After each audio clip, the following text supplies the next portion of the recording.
of the things that I try to do as part of my job is expose lecturers to the types of things I want them to get to do with students.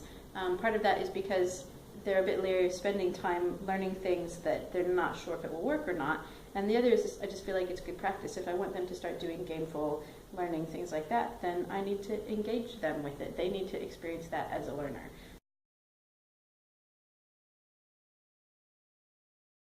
So one of the experiences I designed, I called the Play Day. It was really half of a day, but I designed it around sort of a medieval theme. We had a lot of props like swords and jester hats and crowns and tiaras, character sheets,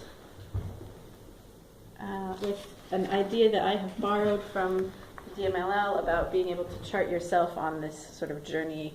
So there's things like Mount Anger and let's see what that, Frozen Exile, just to get people thinking a little bit more about where they are in a playful way.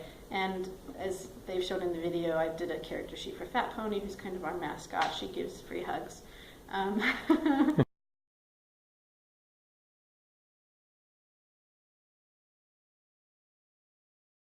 So the DML helped me with this in that they pretty much ran all of the sessions that were going on in it. The first hour, it was a lot of introduction, talking about the things that DML already does, giving them an overview of what's already happening, what is there that they can engage with, what can they look to as exemplars.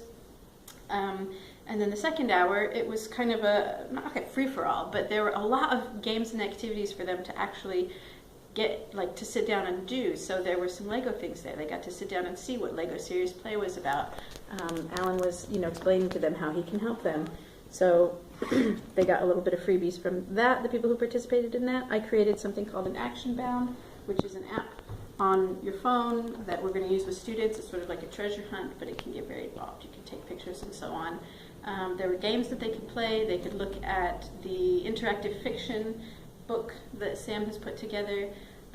They loved it because it was a playful thing that they could do, but they could also see it being used in practice. And then the third hour, which was put together by Sylvester and Luca, the whole team really, was a competition. So they, in groups, had to design their own games which addressed an actual sort of problem that they see in their teaching and come up with a semi-realistic sort of game to try and teach that to students. And that was competitive in and of itself, so they had an hour to do that. And that was a bit structured, but at the end, each team got to vote on, there were 2 criteria, and the winner got a little prize. I think there were marbles and dice and things like that to win. So I think the people who came to it gave really good feedback because they got to experience that as part of a learner, and they got to see how much they can actually learn in a playful format in, a very sort of casual, fun way. And I think they took something away from that.